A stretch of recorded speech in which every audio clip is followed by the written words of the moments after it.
tendrá solo 10 horas para cumplir con una misión imposible que le permitirá regresar con sus hijos. Cobb es un especialista en meterse en los sueños de otras personas para robar secretos. Está huyendo de Estados Unidos porque lo acusan de un asesinato. Una empresa llamada Ingeniería Cobol lo contrata para sacar información de la mente de un empresario japonés llamado Saito. Pero la misión sale mal y la empresa los amenaza por haber fallado. Cobb y su socio Arthur se preparan para escapar hasta que Saito los encuentra y les propone algo diferente. En vez de robar una idea, quiere que hagan lo contrario: sembrar una. Este trabajo, conocido como Incepción, consiste en implantar una idea en el inconsciente de alguien. Saito quiere que el hijo de su mayor competidor, Robert, crea que su padre desea que venda la compañía y empiece un camino propio, asegurando así que el imperio rival se disuelva. Arthur cree que la incepción es imposible. Piensa que la mente de una persona siempre termina dándose cuenta de dónde viene una idea. Según él, la inspiración no se puede fingir. Pero Cobb, en el fondo, sabe que no es así, porque alguna vez logró hacerlo con alguien muy cercano, aunque todo salió muy mal.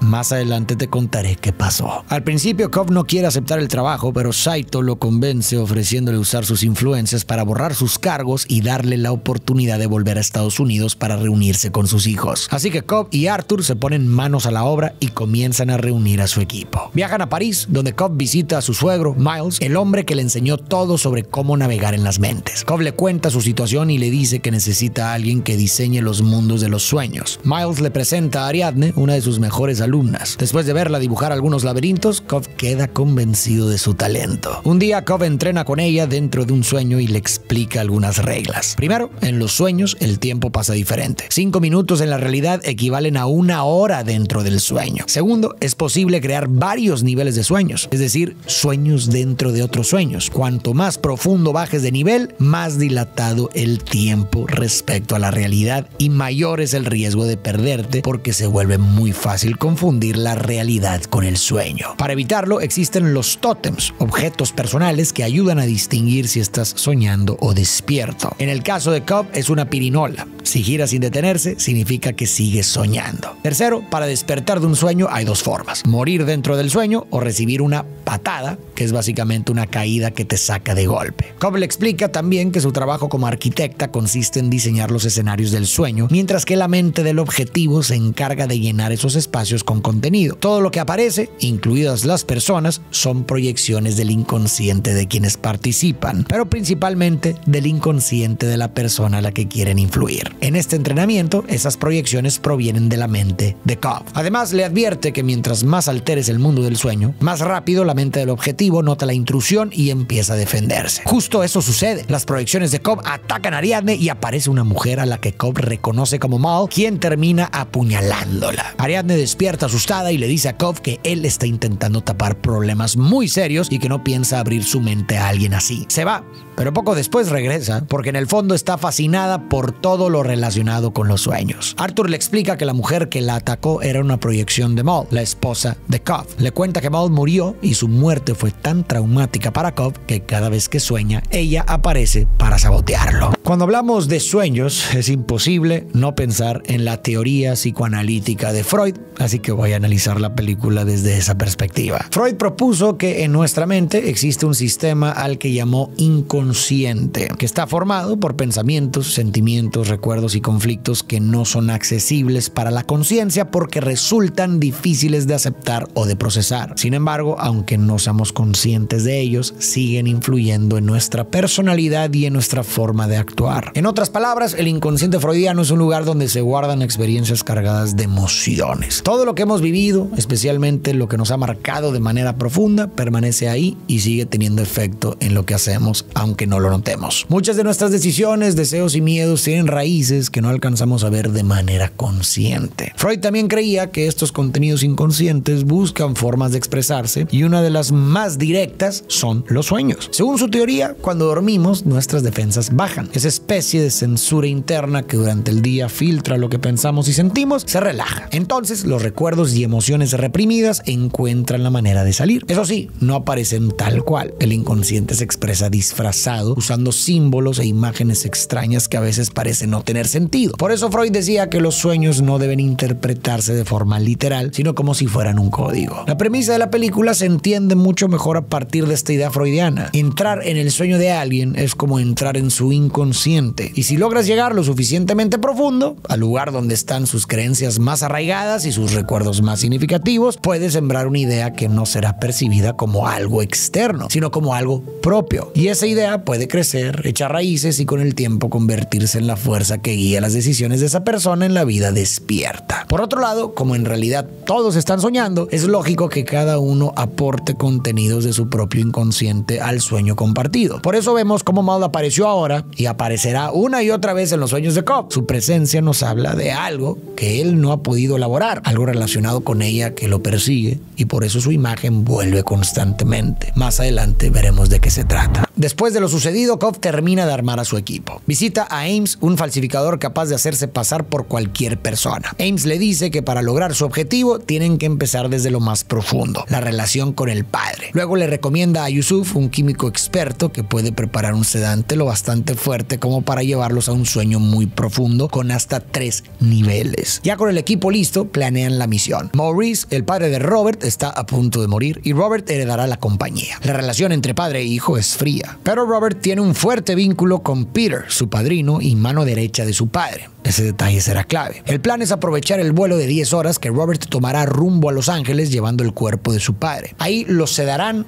entrarán en su sueño y una vez dentro lo llevarán a un segundo y luego a un tercer nivel de sueño. En el nivel más profundo sembrarán la idea de que debe elegir su propio camino. Antes de que llegue el día, Ariadne entra a escondidas en un sueño de Cobb y descubre que en su mente hay un recuerdo muy doloroso relacionado con su esposa. No logra ver todos los detalles, pero queda claro que él no puede soltar ese pasado. Ariadne se preocupa porque sabe que esto puede poner en riesgo la misión. Finalmente, el día llega. Suben al avión. Cobb pone el sedante en la bebida de Robert y todo comienza. En el primer nivel del sueño capturan a Robert, pero pronto son emboscados. El inconsciente de Robert ha sido entrenado para defenderse de intrusos. Durante la emboscada, Saito resulta gravemente herido. El equipo propone eliminarlo para que despierte, pero Cobb les revela algo que había ocultado. Por la fuerza del sedante, si alguien muere en el sueño, no despertará. Caerá en el limbo, el nivel más profundo, un lugar del que casi nadie ha logrado salir. Solo Cobb lo ha hecho. En el pasado, él y Maul experimentaron con los sueños dentro de sueños. Cobb quiso llegar más profundo, pero no entendió que allá abajo el tiempo pasa mucho más lento. Horas se vuelven años. Terminaron tan abajo que pasaron 50 años oníricos viviendo en un mundo que construyeron juntos, pero que no era real. Con el tiempo, Cobb ya no soportaba vivir en un lugar falso y quiso despertar, pero Maul se aferró a ese mundo. Para ella era la realidad. Cobb logró convencerla de salir, pero cuando despertaron, Maul seguía creyendo que todo era un sueño y que la única salida era morir. En su aniversario, Maul se autoeliminó, dejando cartas y pruebas falsas para incriminar a Cobb y forzarlo a morir con ella. Por eso, Cobb está prófugo y no puede volver a Estados Unidos con sus hijos. Entonces, para evitar que Saito termine atrapado en el limbo, tienen que darse prisa. Ames, el falsificador, se hace pasar por el padrino Peter para empezar a sembrar en Robert la idea de que no está obligado a seguir los pasos de su padre. Durante la conversación, Robert confiesa que no tuvo una relación cercana con él. Cuando su madre murió, su padre solo le dijo que no había nada más que decir. Robert tenía 11 años. Ames, haciéndose pasar por Robert, le dice que a su manera su padre sí lo quería. Entonces Robert le revela que en su lecho de muerte, su padre hizo el esfuerzo de decirle una sola palabra: decepcionado. Las proyecciones del inconsciente de Robert siguen atacando, así que el equipo huye en una camioneta. Dentro de ella generan un segundo sueño, esta vez en un hotel. En este segundo nivel, Cobb engaña a Robert haciéndole creer que su padrino Peter está tratando de meterse en su mente y que él, Cobb, está ahí para protegerlo. Robert se lo cree y termina aceptando dormir a Peter para entrar en su mente y descubrir sus intenciones, pero en realidad lo están llevando al tercer y último nivel de su propio inconsciente. Hey, ¿qué tal? Voy a hacer una pequeña pausa para hacerte una petición. Puede que tú veas estos videos todos los días y no estés suscrito, lo cual no tiene nada de malo, pero me ayudarías muchísimo si lo hicieras con el botón rojo que está ahí abajo. Esto me permite poder seguir trayendo más videos y más seguido. Muchas gracias por el apoyo y ahora sí,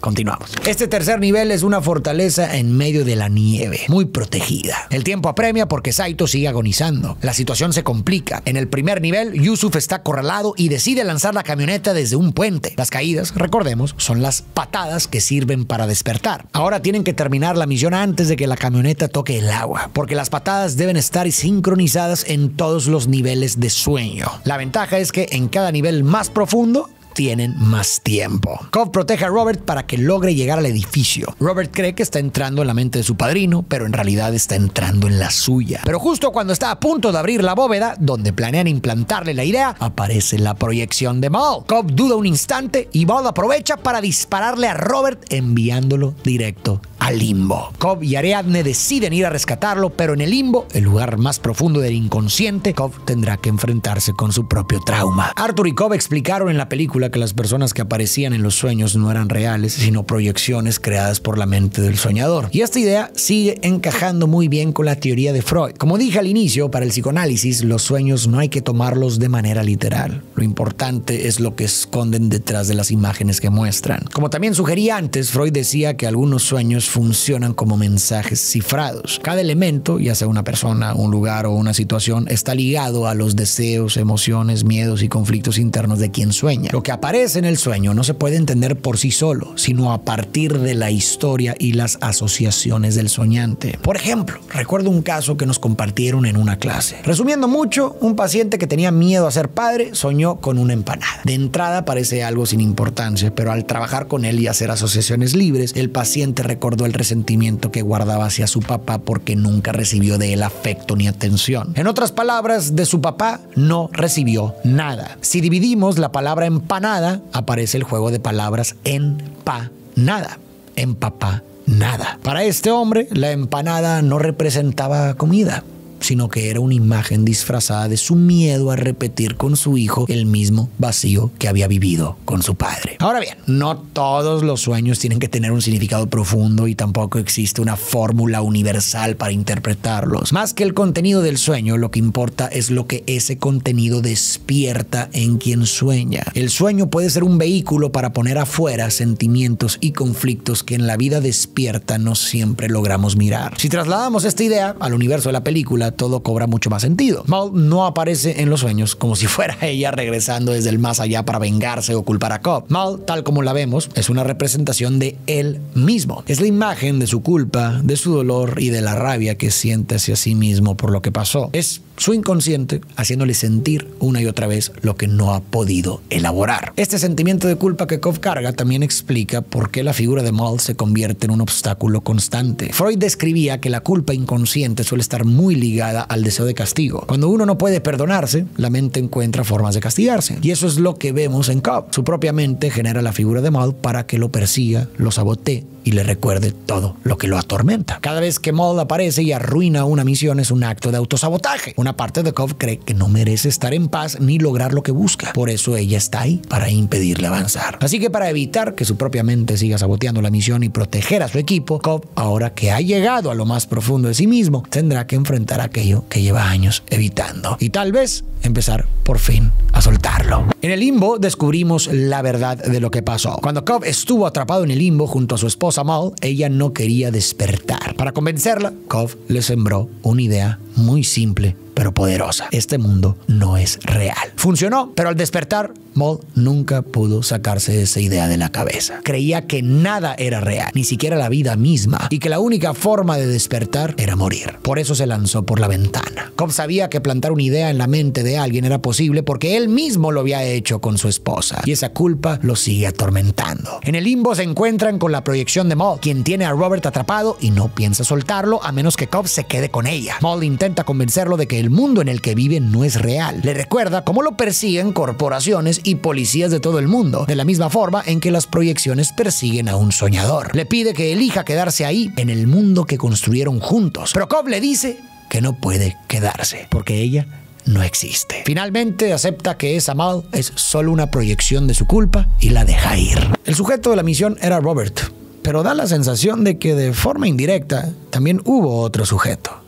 Cobb. Al final, él terminó sembrándose una idea a sí mismo, viajó hasta lo más profundo de su mente y por fin pudo enfrentarse a eso que llevaba años evitando. Pudo aceptar que esa Maul que lo perseguía, esa culpa que lo atormentaba, no era realmente ella, sino una parte del mismo. Y el darse cuenta de eso fue capaz de cambiar el significado que tenía fijado sobre la muerte de su esposa, y al hacerlo pudo soltar, aceptar lo que pasó y regresar con sus hijos porque ellos lo van a necesitar. Me gustó mucho este arco porque se puede leer de forma metafórica en relación con lo que sucede sucede en un proceso terapéutico. En la vida hay experiencias que se quedan con significados muy rígidos y muchas veces las creencias o heridas que los sostienen no son del todo conscientes o preferimos no mirarlas. Pero cuando a través de la exploración y la asociación estos contenidos salen a la luz, descubrimos todo lo que había detrás. Entonces se vuelve posible trabajar para aflojar esos significados rígidos y darles uno nuevo, más elaborado y consciente. Logran rescatar a Robert y Ariadne lo saca del limbo dándole una patada. Lo empuja desde lo alto de un edificio para que despierte en el tercer nivel. Ahí Robert abre la bóveda y encuentra una proyección de su padre que le dice que estaba decepcionado, no porque no fue como él, sino porque intentó serlo. Esa frase es la semilla de la idea que querían plantar. Y entonces todas las patadas comienzan a encadenarse. Hasta ahora había hablado sobre teorías que explican cómo los sueños sacan a la luz conflictos y sentimientos que tenemos sin resolver. Pero surge la siguiente pregunta. ¿Pueden los sueños, además de mostrarnos esos conflictos, ayudarnos a elaborarlos? ¿Pueden ser un espacio catártico donde procesamos cosas que despiertos nos cuesta mucho enfrentar? Algo parecido a lo que le pasó a Kof, que a través de sus sueños se encontró con la imagen de su esposa y se liberó de la culpa. Vale la pena aclarar algo. Todo esto, incluidas las ideas de Freud y del psicoanálisis, son teorías que no se pueden comprobar de manera científica. Aún así, desde hace mucho tiempo, tanto terapeutas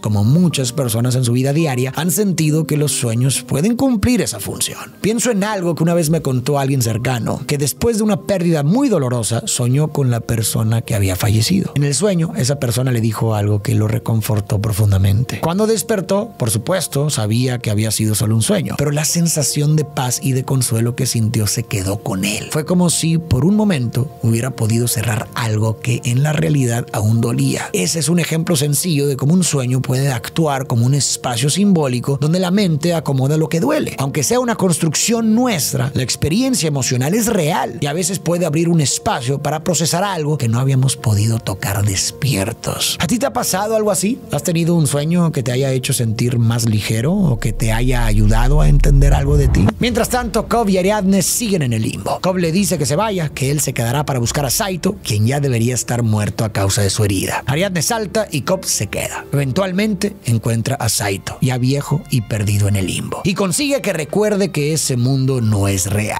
Entonces todos despiertan en el avión. Saito cumple su promesa, hace la llamada y al aterrizar, Kof pasa sin problemas la aduana. Por fin puede volver a casa. Al llegar va directo con sus hijos, pero antes de verles la cara, hace girar su tótem una vez más, feliz de haber despertado o tal vez no. Vimos cómo la película juega todo el tiempo con esa confusión entre estar en un sueño o en la realidad. Y quiero cerrar reflexionando un poco sobre esto porque creo que nos invita a algo más profundo. Desde el psicoanálisis se habla de dos realidades, la realidad objetiva y la realidad psíquica. La realidad objetiva sería lo que pasa afuera, lo que en teoría es igual para todos. Pero en la práctica, cada uno de nosotros vive el mundo de forma subjetiva. No vemos las cosas como son, sino como las interpretamos. Esto se nota muy claro en los sueños. Mientras estamos soñando, nuestra mente crea escenarios, personas y situaciones que sentimos tan reales que no los cuestionamos. Solo al despertar nos damos cuenta de que todo era creación nuestra. Pero si lo piensas bien, algo parecido pasa cuando estamos despiertos. La diferencia es que es más sutil. Vamos interpretando lo que nos sucede, le damos un sentido a cada cosa y con eso construimos lo que para nosotros es real. Eso es lo que en psicoanálisis se llama realidad psíquica. Algunas personas logran poner en duda su propia forma de ver las cosas, pero la mayoría damos por hecho que lo que sentimos y pensamos es la realidad tal cual es, cuando en realidad no es más que nuestra manera de mirarla. Una realidad que muchas veces ni siquiera nació de nosotros, sino que fue sembrada por otros sin que lo notemos. Aquí es donde conectamos con la trama de la película, porque si lo pensamos bien, a todos nos han sembrado ideas. La familia, la cultura, la sociedad, los medios, las experiencias, todo va dejando semillas que terminan moldeando nuestra realidad psíquica. Cómo nos vemos, cómo entendemos el mundo, a los demás y cómo actuamos. Creemos que esas ideas son la realidad y que nacieron de nosotros, pero quizás no. Quizás todo esto que hemos hablado sirva para mirar hacia adentro y empezar a preguntarnos, ¿qué ideas llevan años guiando tu vida sin que lo notes? ¿Cuántas de ellas son realmente tuyas y cuántas fueron plantadas? Y quizás la más importante, ¿qué ideas parásitas, qué creencias están hoy saboteando tu vida desde lo más profundo de tu mente? Muchas gracias por llegar hasta el final de este video. Recuerda que si no te has suscrito a mi canal, lo puedes hacer en este momento y me ayudarías muchísimo. Y tú y yo nos vemos en el próximo video.